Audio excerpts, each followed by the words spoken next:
First of all, I would like to thank Dr. Azzat Ali for the kind invitation. I will not try to convince you it is better. I'll try to convince you it is equal. So, the gold standard, as Dr. Gasser said, for the past decades, surgery was regarded as the gold standard of curative treatment in liver mets. This statement is still true in some cases. So, if we take this example of a 44 years old male patient with colorectal mets, who had a very large tumor in the right lobe. This is before conversion therapy, before chemotherapy. This is after conversion therapy, where there is a marvelous results and downsizing of the tumor. Surgery was, is, and will always be the best curative option for such a patient who has a non-cirrhotic liver and still young, 44 years old. So this is just marvelous. We have patient underwent surgery. We can see that there is volumetric compensatory hypertrophy of the right lobe.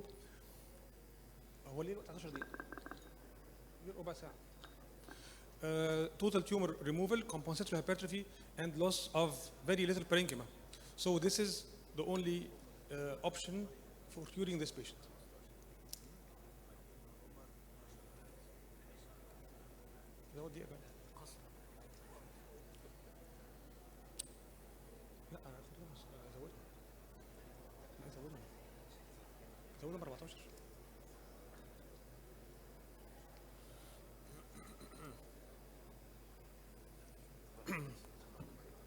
So no other modality could outperform surgery in such case. But this is not always the scenario, the case.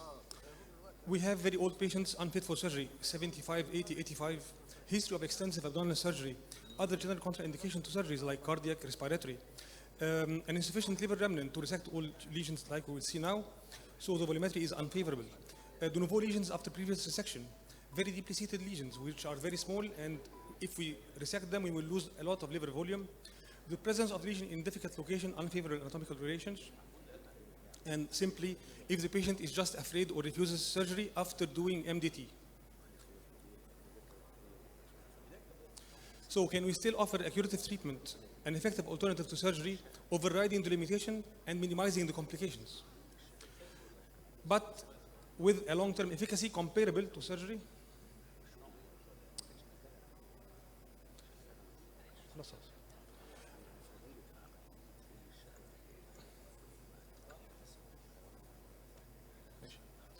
With a long-term efficacy comparable to surgery in terms of local control and disease-free survival. If this is not present, there is no point of what we are saying. We have to be at least equal to surgery. So, and this is always done under MDT. Let's look at the first patient, which was the patient we just saw, a patient 44 years old, diagnosed with CRC, conversion therapy. The patient was treated by resection, as we mentioned before. 4 months later, he started to develop obstructive jaundice at the site of anastomosis. We went and did biliary dilatation with serial dilatation from 12 to 14 to 16 French to resolve this obstruction. In the next follow-up, biliary drainage has been done, but he developed 2 de novo lesions, one in the left lobe here, segment 3, and one in segment 3, just anterior. The patient rejected to do a second resection of the liver, so his oncologist referred him to us, where we did TACE ablation procedure for both lesions. And this is before and after. We can see the complete disappearance of the lesion. This is a video 1 year later. We can see that both lesions have vanished. There is no trace. This is the lesion in the left lobe here. We can see it here. Disappeared. And the other one, which is here, also disappeared. This is the ablation scar. And the patient was cured from both lesions. After another year, he developed a lung nodule and another liver met, and he was referred back to chemotherapy. However, this patient survived for 6 years by the combined efforts of surgeons, oncologists, and interventional radiologists. The second case is a little bit different. This is a breast cancer patient, female patient, who had done PET-CT, showing 2 nodules, one in segment 8 in the center of the liver, and the other one in segment 4A. And the idea that Dr. Ahmed Al-Gendi just said, PET-CT is really not good for evaluation of the liver mets. When we did triphasic CT, actually there were 4 lesions, not 2. This is 1, 2, 3 in the right lobe, and the 4th one in the left lobe. We did volumetric study.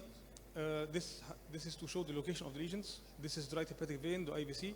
The lesions are very deeply seated in the center of the right lobe, with one in the left lobe. So by doing a volumetry, we have to remove all this. The remaining parenchyma is not enough for this patient to survive. So the patient cannot go to surgery.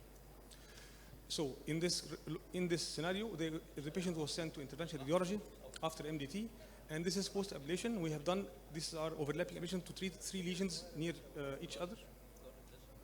This is the axial view to show that 2 lesions here are covered by the scar, and the third one is just below. What you see in white is the lepidol, because we always work under CT guidance. We do TACE first, we outline the lesion, and when we go under CT guided ablation after 2 days to eradicate the tumor. And this is the outcome after doing this. There is a cherry on top. This is the follow-up. We can see here a massive reduction in the right lobe and increase in the left lobe volume, which is a compensatory hypertrophy of the left lobe, which is very favorable. So this was the surgical future liver remnant if we did surgery before, and this is after. We can see massive increase in the volume of the left lobe. So at that point, surgery became affordable or doable for the patient, but the patient, since she tried interventional radiology the first time, she preferred to continue in the same way. And we did a second session for the left lobe lesion. Here we can see the lepidol inside the lesion, the CT-guided ablation, the needle inside the tumor, and the patient for the second time was cured. This is her follow-up. This is the PET-CT 8 months later. We can see the disappearance of the active areas. And this is the follow-up after 2 years. We can see here the hepatic vein, because I know this is a concern for surgeons. This are the hepatic veins intact. And this is the video showing the complete response after 2 years. The patient is still alive, doing very well. The third case is actually a mix, again, between the work of surgeons, interventional radiologists, and oncologists. This is a professor of the Faculty of Medicine. All her family are doctors. She started by having this very small lesion in segment 8 or segment 7. And since it was deeply seated and very small, her family, which are doctors, preferred not to lose lots of liver parenchyma for this. She was a little bit old. So they decided to go for ablation first. So I did this ablation. This is before the ablation. This is after the ablation. And we can still see the tumor inside the ablation area, surrounded with a very good safety margin. In the next follow-up, which was 6 months later, unfortunately, she developed new 3 focal lesions. We can see them here. And they were managed surgically, because they were 3 and at the periphery. So they said, let's go to surgery. Unfortunately, her bad luck continued in the next follow-up. We can see here a small recurrence appearing near one of the surgical clips in the dome of the liver. Again, this is the activity. And a de novo lesion, which is deeply seated in segment 7 in the center of the right lobe. The patient would never accept, she refused actually to go another surgery, and hardly we could convince her to undergo interventional procedure, since it is done with local anesthesia. This is a follow-up MRI before treatment. We can see that this area showing active rim near the surgical clip. And this is the second lesion. We can see here, this is the right hepatic vein, and this is the lesion. This is the venous phase showing the right hepatic vein, and this is the lesion. So the lesion is between the IVC and the right hepatic vein. A very difficult location. You can see it here in the coronal view. This is the IVC. This is the right hepatic vein, and this is the lesion around 2.5 centimeters underneath it. So this patient had many problems with surgery. First of all, de novo lesions, very deeply seated lesions, the presence of lesions in unfavorable anatomical location near the hepatic vein, and simply she was just rejecting a second surgery. So what we did is doing another TACE to outline the lesion, followed by ablation. And here we can see that this is the activity that has reached 2.4 centimeters near the surgical clip. And this is how we ablate it. We can see here that the needle is going all the way up to the diaphragm, touching the diaphragmatic copula to treat the superior lesion. And this is the second lesion. This is the hepatic vein, and we can see clearly the needle going underneath it. And this is the hepatic vein, and this is the IVC. Very difficult location. This is to imagine the location of the lesion between the veins. The next follow-up, triphasic CT. This is what was said. All lesions now were treated, the 5 of them, 1 by RF, 1 by TACE RF, and 2 by surgery, and 1 by redoing RF. So all previous lesions were treated. Unfortunately, and this is the hepatic vein. The lesion here has been ablated. This is before and after. Again, this is the lesion, the old lesion that was treated by ablation alone. And this is the lesion in the high dome, and this is the ablation scar to burn the residual activity. So all lesions have been now treated. However, later on, She developed a new lesion in the left lobe, this one, and her oncologist preferred to refer back to chemotherapy. So this was a combined work between all of us. The last case is a very difficult one of the most difficult patients I've done in my life. This lesion was located in the caudate lobe, and here we can see 4.8 times 3.8 before treatment, chemotherapy. This is the PET CT, we see the FDG accumulation. After 4 months, PET CT showed total disappearance of the activity, and this is another pitfall of PET CT. Sometimes we miss activity, but by doing MRI, we could still see evident enhancement in the lesion, which was still active. The patient was referred to surgery, but the risk of the operation by doing a surgery in the caudate lobe was very dreadful for her, and she refused. She refused to take the risk. So her oncologist referred her to us. It's like playing with the level of the monster, level wahsh. This is a very difficult location, and I don't want to lose time on technicalities, but this is the 3D angiography where we go inside, and here we can see this is the tumor feeder, the very small branch here. This is going to the caudate lobe, and this is the catheter inside the feeder, and this is the tumor uptake of lipiodol. We do cone beam CT on table to confirm the uptake inside the tumor. This is the portal vein. This is the IVC, and you can see here the catheter, the main catheter, just going in front of the portal vein. This is angiographic image. I took the courage pills. It's a joke because it was very risky. I didn't sleep for 3 nights, and this is how we put it. You can see the tip of the needle in the caudate lobe here. This is the IVC, and the portal is here. How did we get inside the caudate lobe like this? You can see this nice clip showing the needle. Okay, this is the tip of the needle inside the lesion, and we just passed anterior to the IVC, and then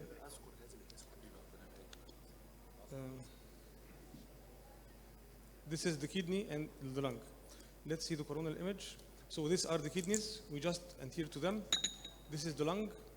This is the portal vein, and this is the IVC. It's a very difficult angle to reach tumor in the caudate lobe, and you can see that the patient is prone because we entered through her back under CT guidance. We cannot do this by ultrasound by any means. We have to put lipidol, saturate the tumor in order to see it, and then put a needle in such a difficult track to avoid any complications. The patient was awake, and now in the next video, you will see the track ablation. The patient is actually awake. If there is voice, you can see her moaning a little bit. She had to be awake to hold her breath, and the needle is pushed all the way 20 centimeters inside her body. I will skip for the time. Here we can see that this is the track ablation to avoid any seedling along the track. And this is the needle going out after 3 hours of work and 3 minutes of track ablation, 30 seconds, sorry. And this is the needle is going out, and the patient was discharged after 2 hours. The follow-up triphasic CT mentioned complete response in the lesion. Will be easier for you to see the difficult location. This is the next follow-up after 3 months. The lesion is completely surrounded, lipiodol is filling the lesion, and there is ablation scar. You can see it in the venous phase surrounding it. And this is a MPR to see the IVC, the portal vein, again the portal vein, and here the portal vein and the IVC. You can see all the directions or the axes. So this is portal, this is hepatic, and the lesion inside between both of them. So we went from there to there. After 9 months, the last follow-up was done. And here we can see the lesion has shrunk from 4.5 in total diameter to 2.7 with no de novo activity or anything. The patient is cured for this lesion. Our surgeon was worried that she might develop new small lesions, but she didn't. So this is the longer follow-up. So this is an MDT work, combined work of oncologist and interventional radiologist to reach cure in an almost seemingly impossible location. So when to refer the patient, shrink it by oncology till it reaches 2 centimeters, and then send it back. Do not make the lesion disappear, please. If we make it disappear, we will not see it to ablate it. So I will skip the results because of time. I want to show you the literature, more important. We have very good results, 92% now, follow-up.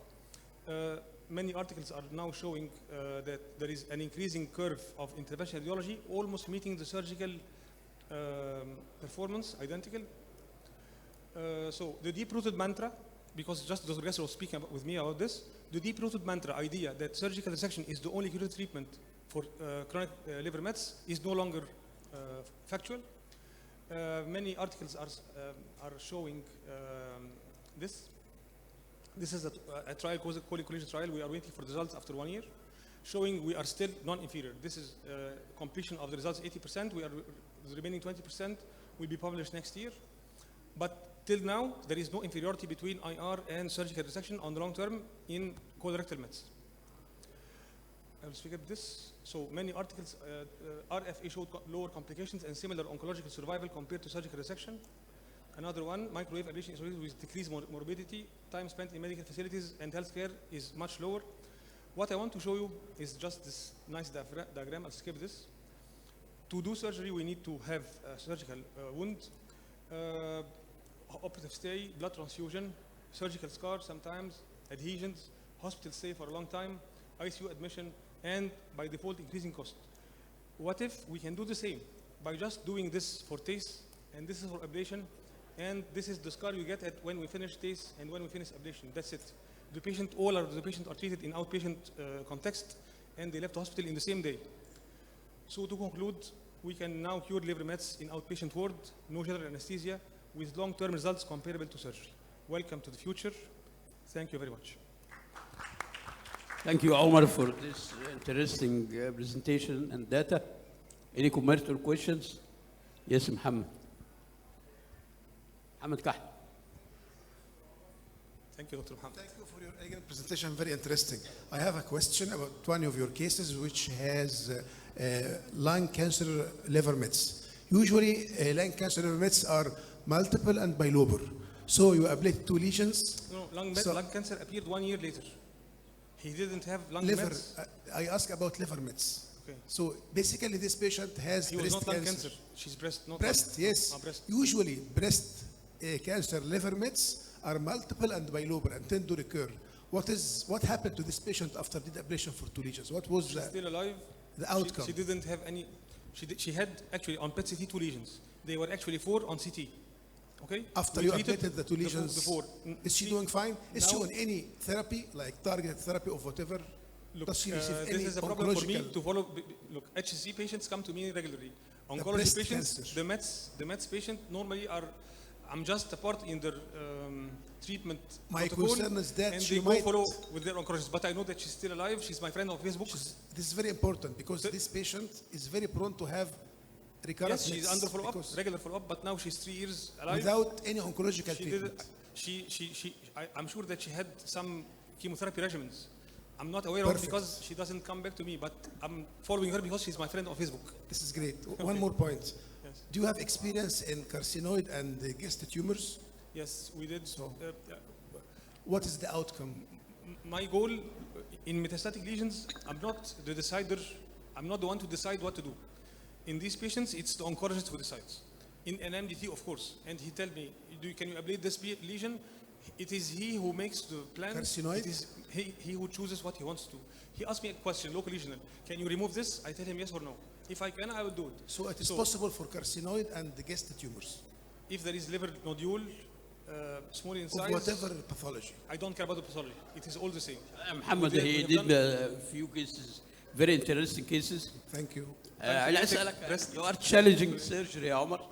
No. We are offering a very simple, viable alternative with a marvelous results. I didn't Why show you. why at the end of your presentation you say that it's an alternative to surgery and you said that surgery is the best? I said, look, Dr. Yossi, in some scenarios, surgery should be the best. If we have a very large lesion, if we have, Why surgery is the best from your point of view or from your experience? we have a limit in the size. We reached 8 centimeters in the maximum diameter we could ablate. And by the way, this patient with 8 centimeters was Dr. Mohammed Kahl's patient. فاكره خالد عبد الونيس. We reached 8 centimeters, but we cannot go to 10 or 12. If we have a lesion 10 or 12 centimeters and single, surgery will remain the best. We will never be able to compete. But if we have multiple lesions, small lesions, old age patients, Can you tell us the long-term results of surgery and your technique? it is the same. Till now, we have the same results exactly. But in different You mentioned patients. 2 years follow-up only. Yes, we are going hand to hand. I started this work 4 years ago. I've done now almost 50 patients. The results we are having till now are identical to surgery. Not better, not worse. they have new de novo lesions that appear, we have the same. The outcome are the same. But we have to choose which one to go to surgery and which one to go to IR. We are not competing. شكرا دكتور عمر.